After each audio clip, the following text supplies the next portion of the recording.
we're still slogging through the board meeting.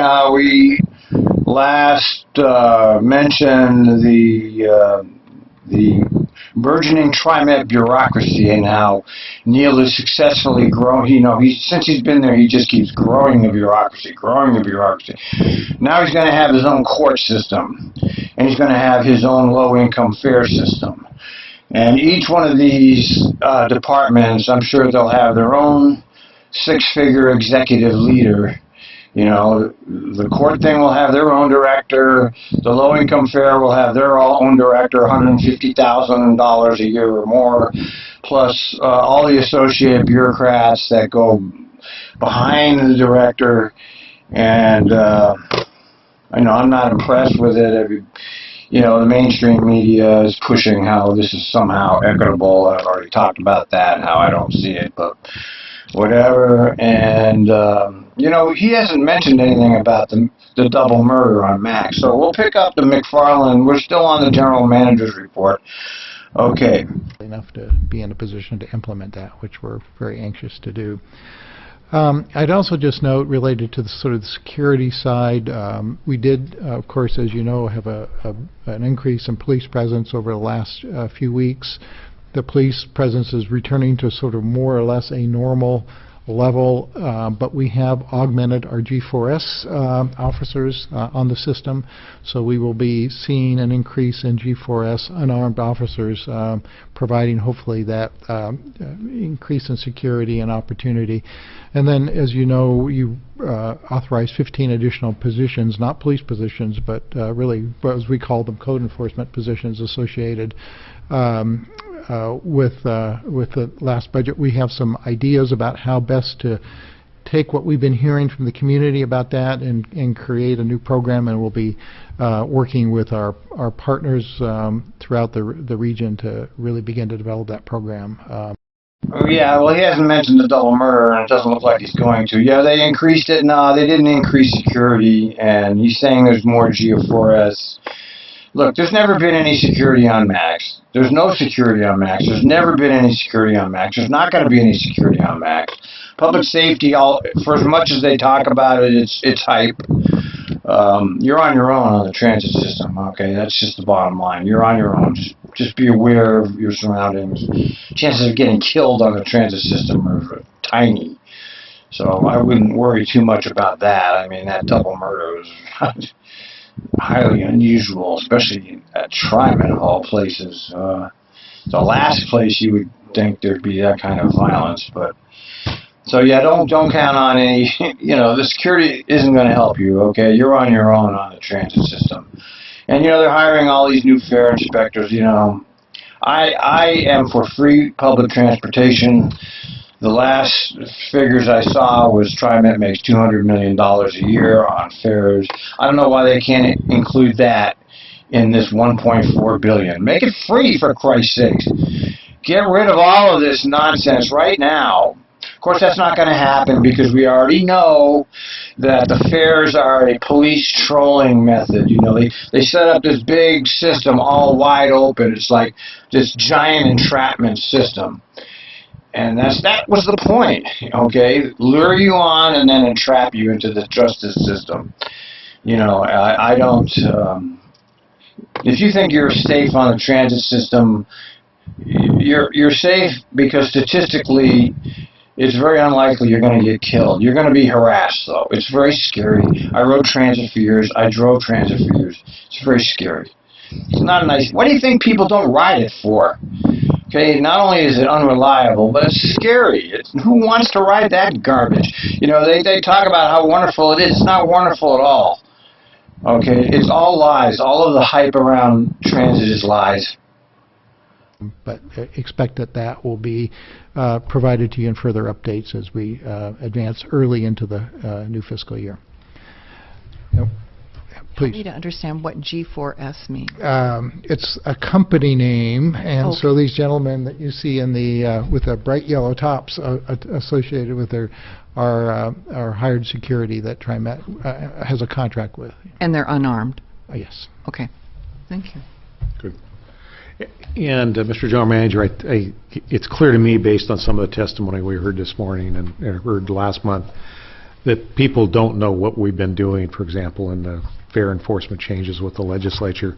I'm just thinking it might be advisable to send out some sort of note that just describes the 3 or 4 things from the fare enforcement to the low-income fare to the rollout of the HOP, just to kind of give people a quick update of what we're up to and where you need to go, because I think there's just a lack of understanding of what I think are some fairly major changes that TriMet is making that will address, I think, many of the issues and concerns we've heard about in the last couple of meetings. I agree. I think we've sort of been on the pins and needles side related to the transportation program, because I think, again, really key to all this really working well, I think, is the low-income fare program. I think it's a really fundamental piece, and we'd love to know that's there. Yeah. Okay, thank you. Once again, we have the professional Warner making these statements that people just don't understand us. We're misunderstood. They have the wrong idea about us. No, Warner, you're wrong. People do understand you.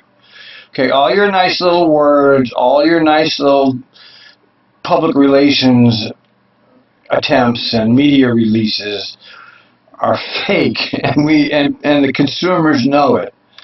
All right. We know the truth. You're the one that doesn't know the truth because you don't ride the damn system. You don't drive the system. Who are you? You're a goddamn 6-figure public employee retiree. That's the only reason you're on the board, is because you have connections. And you'll be there for Neil. You know, for him to sit there and say, us out here don't understand the system. That's all we ever hear from Warner, is how we're just all deluded. TriMet needs to do a better job educating us. Yeah, right. All right, then I'm going to move on to the consent agenda. And for anybody watching this at home or in the audience, the items on our consent agenda are now, I already know that these board meetings are fake, okay? They're fake. They're public relations type things. But the fact that Neil never mentioned the murders, that's just more evidence of how contrived these board meetings are. They're fake. They only talk about the issues that they want you to hear. This is government. This is what government does. It's Donald Trump even, okay? He's only going to talk about the stuff he wants you to hear. He gets up there and he says what his view of the world is. And you don't hear anything else. And that's what this is. That's why I'm always surprised when people are ragging on Trump. I'm like, this is standard operating procedure for government. He's just doing what they all do. They set their agendas and they talk about it as it's all a great success and there's no dissent allowed, and that's how they operate. Okay, we only want the public to hear this. We're not going to say anything but what we want you to hear, and that's what we're seeing here. Now, he didn't even mention the murders. I mean, what the hell? Well, I know why. I mean, I don't want to talk about that. It's negative stuff. Considered to be routine and may be approved by the board when one blanket motion. However, any board member may remove an item from the consent portion of the agenda for discussion or questions by requesting such action prior to the consideration of this portion of the agenda. I would point out there's 2 items on our consent agenda this morning. The first is approval of the board's meeting minutes for May 24th, 2017, and Resolution 17-06-54, which is adopting a revised investment policy. And I would add, for the record, pretty minor changes, administrative changes you're making to this. So with that, is there any item on the consent agenda that any member of the board would like to have removed? Seeing none, is there then a motion to approve the consent agenda as presented? So moved. Second. You have a motion and a second. Any further discussion? All right, all in favor of the motion to approve the consent agenda, please signify by saying aye. Aye. Aye. Any opposed? Any abstentions? Motion's approved unanimously. With that, we'll move on to agenda item number 4, which are our resolutions.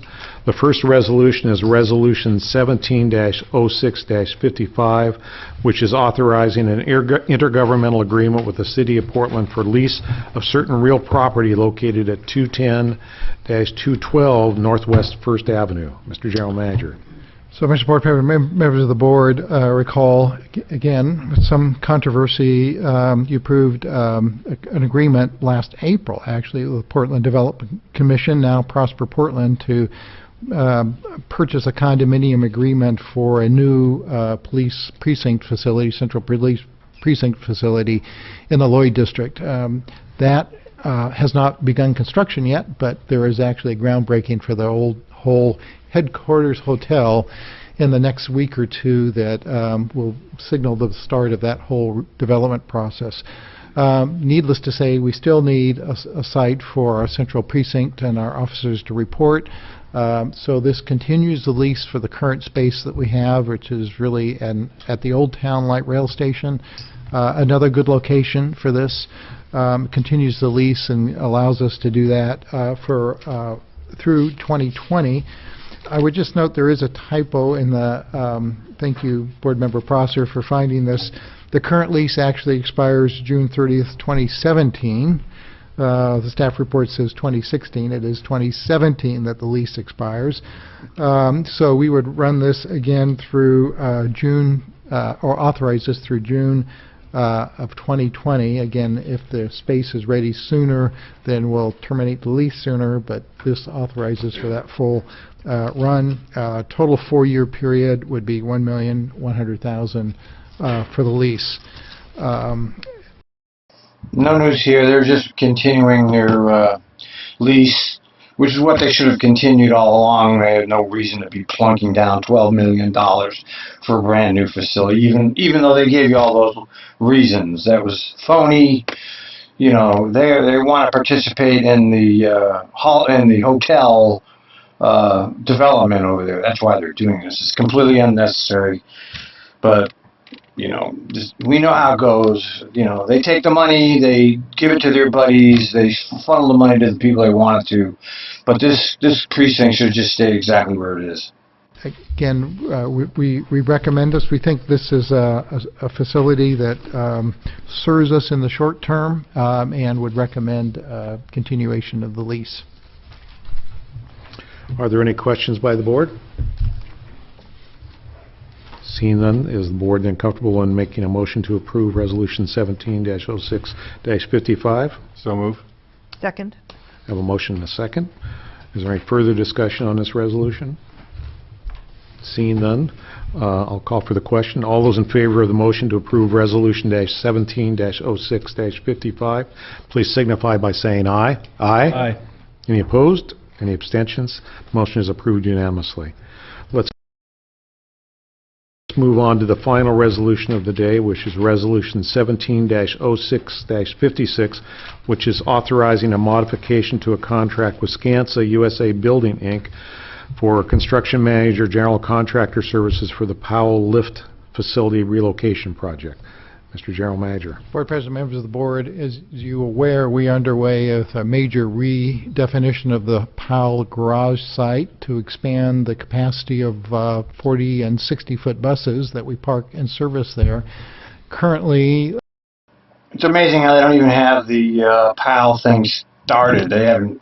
There's no funding for it yet. There's no plans for it yet. But here they are, rebuilding the garage for the 40. You know, this is just feeding the monster. You have to understand. They have a capital projects agenda, and they have to keep feeding it. And here it is again. You know, and they're not even. They're hiring an outside person to do this. I mean, I don't know what the hell the TriMet executives do. All they do is hand out money to do work. They don't do any work at TriMet, apparently, because they're always contracting out everything. the lift facility consumes a piece of that site. Our plan has been to move the lift facility to a separate facility right across I-205, where there's currently the Powell Park and Ride site, which is underutilized. We have been in design work for that, and we've previously come to you with a authorization for a CMGC contract process and to award the contract to Skansa. What this final action does is actually add into the contract with Skansa the actual construction costs of a finally designed project. So that construction cost that is being added into this is $7,354,369. We would also ask your authorization of a change order allowance of $658,207. That's right around 9%. And again, this is part of that whole dominoes of changes that we need to make in order to increase, frankly, the bus parking capacity at the Powell Garage by about 100 buses, and also create a much more state-of-the-art facility to handle both 40 and 60-foot buses in the future. So this is step one. Many other steps associated with the Powell Garage that will be before you in the months ahead. Millions and millions and millions of dollars for capital projects. They can't cover the runs. They don't have enough drivers. Buses are breaking down all over the place. There's not enough extras. But millions and millions of dollars for capital projects. I don't know why the community really puts up with this. I guess I do know it, because they don't understand what's going on. Nobody listens to me. You know, I have 20 people that will watch this video, 50 if I'm lucky, and so that means nobody in the Portland area understands the issues. You're getting ripped off by this transit agency, okay? You're suffering shitty service. And look at this shit. They're spending millions on all this other shit while you're getting crap. But with that, I recommend your approval, and certainly happy to answer any questions. Questions for the general manager or staff on this item? Yes. Who wants first? Joe can go. Yep. What's the overall cost, Neil? Of this whole project? Yeah. I'm going to struggle a little bit. Maybe Steve can help me with the design costs and others. I think we were around 11 million. I don't have that information on hand. I'd be happy to follow up with the board. Okay. Thank you. The doofus doesn't have the information. It's like $11.5 million for this. You know, they have to design it. It's another capital project. It's just everything for capital projects. Okay, yeah, $11 million for this ridiculous nonsense. Yep. So, as standard in our CMs and GC agreements and contracts, basically we start off with an amount that allows the general contractor to go in, start assessing things, and Right. and then come back. So as we sometimes I think as we hear modification, we sometimes think, oh, we're changing something and cost overrun and things like that. But that's not the case in our CMGC contracts, and it's not the case in this one. It really gives them an opportunity to get in, start to investigate, start to look at everything before they give us a contract, which ultimately, historically, that led to additional change orders and all of those things. In other words, the contractor tells you what they want. There's no bid. The contractor goes in and decides how much they want to charge the public. The whole thing is a farce. It's such a joke, man. And they're asking questions. They don't know what they're doing. The board has no idea what's going on. They're just coming in and listening to this for the first time. Come up over time. So this is, frankly, in my opinion, one of the better ways of doing it. If because we have the ability to go out and get a fair estimate, which this total amount is below our fair estimate, which is a good thing. Right. So I think when some folks hear, well, modification, are we having cost overruns? But that's not the case here. This is the original cost, not the original, but this is the cost estimate that we now have based on Skanska going in and doing their initial work based on that original CMGC contract. That's correct? exactly right. And also, The bullshit piles up so high at the board meeting. This is a change order. They have change order. There's no contract at Trimet that gets done for the price of the contract. They come back for hundreds of thousands, even millions of dollars more later, and they get it. American citizens don't get that, but corporate America gets it. American citizens can't even get unemployment insurance, but corporate America can get corporate welfare anytime they choose just by putting in a change order. Board Member Stovall, as you're very well aware, it also allows us to work with the general contractor to facilitate and grow the participation of disadvantaged businesses in the work. And so part of this whole effort is to do a very detailed contracting plan and to really identify those opportunities for small businesses to participate in the construction as well. So thank you for that explanation. Thank you. For the attorney, I've worked on Skanska projects for subcontractors, so just so you know, I don't know. I have no, as far as conflict of interest, so I'm just stating that just in case. The attorney says all you're required to do is disclose And you just did, so you're All good. right, thank you. Any further comments or questions? I guess since Dr. Bethel's not here, I will again follow up on what Director Stovall said, and just note that this firm is expected to get a minimum, is the way I read it, of 20% participation by emerging small businesses, minority businesses, and disadvantaged businesses. So that's really a good level. And I think they've been a good performer for us in the past, right? We've been very fortunate with all, to have a number of very quality contractors. Kansas, clearly one of them, have done some really good work for us in the past, yes. Good, thank you. Seeing no other questions then, is there a motion to approve? I'll make a motion. I hear a motion to approve Resolution 17-06-56. Is there a second? Second. I hear a second. Any further discussion? All right, then, I'll call a question. All those in favor of the motion to approve Resolution 17-06-56, please signify by saying aye. Aye. Any opposed? Any abstentions? Hearing none, the motion is approved unanimously. So that concludes everything I see on the agenda today. Is there anything else to come before the board for our action this morning? Yes. One quick comment. Thank you for the opportunity. I just, again, at the end of in our last board meeting, I went on a little conversation about, my perspective and some of the things that are being referenced then. And I want to make sure that it continues to go on record and noticed that to our stakeholders that me personally, as a board member here, there is a national systemic problem that we face in America today, and I live it constantly. And so I want to recognize that problem exists as an agency. And what I'll do is I'll expand it and say that we need to take this conversation and the voices that were here earlier talking about the issues that exist for minorities of any race or color in the United States, and raise that to the national conversation. To single out TriMet in its efforts, I think is something that if it's something that the folks feel like they need to do, then you can do it appropriately, we ask, but certainly we want to hear your voice. And we want to continue to have the conversation. But for me to not continue to go on record and say that the problem exists, the problem is systemic, and we as a nation need to continue to raise our voices to help address the problem. The statistics are in, and I want to tip my hat to the leadership here. I've had numerous conversations with Neil Mc.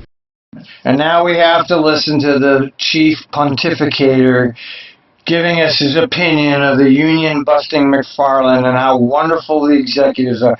Ugh. It's so hard to watch this shit, man. It's such a contrived garbage. Let's hear Stovall's garbage. Parlin and numerous conversations with Bruce Warner here and other board members, and I can tell you, it is from the deepest depths of their hearts to see this change, to see this positive impact upon this agency, upon this community, and anything different, I personally don't feel like it's a great representation of what I know these great leaders and these great folks to espouse whenever I have conversations with them. How is this not exactly like Donald Trump? This is exactly like Donald. So that's why I'm sick of hearing people complain about Donald Trump, and then they give all this other fucking people a free pass. Here he's talking about how wonderful it is when he's just heard testimonies from the public about how not wonderful it is. It's exactly the same, okay? They're only going to tell you what they want you to hear. They don't care what you think. They're wonderful leaders, and we're here to tell you how wonderful they are. Well, we know Stovall is full of fucking shit, and just because you're black doesn't give you any right to be more morally just than anybody else. There's blacks in the elites everywhere now. The black elite has turned its back on the black underclass and the underclass in general. They've been happy to go into the elites, and they're very happy with their elite status. And they do all the shit that Stovall is doing now. They're propping up the system of control. Just, sadly enough, change is slow. but change is in motion. And I can tell you that I am wholeheartedly focused and dedicated to ensuring that as an agency, we continue to move forward. We continue to ensure that we don't single out and that we don't negatively impact any of our riders, any of our stakeholders. Again, I think some of the conversations we have are good, and I agree with Bruce Warner when he says that we do listen to alternative perspectives and alternative views, and we will continue to do the work to ensure that this agency, you know, is one that stands out as an agency that continues to work extremely hard to make sure that everybody has equal opportunity, not just to ride transit, but to achieve things that are well above what many of Americans don't get to achieve today or have access to. So, again, I just wanted to go on record to say that me personally, I know that there's a challenge. I know there's systemic, and we have to continue to work together for positive change. You realize all over again that America's leading industry is still the manufacture, distribution, packaging, and marketing of bullshit. High-quality bullshit, world-class designer bullshit, to be sure. Hospital-tested, clinically proven bullshit, but bullshit nonetheless.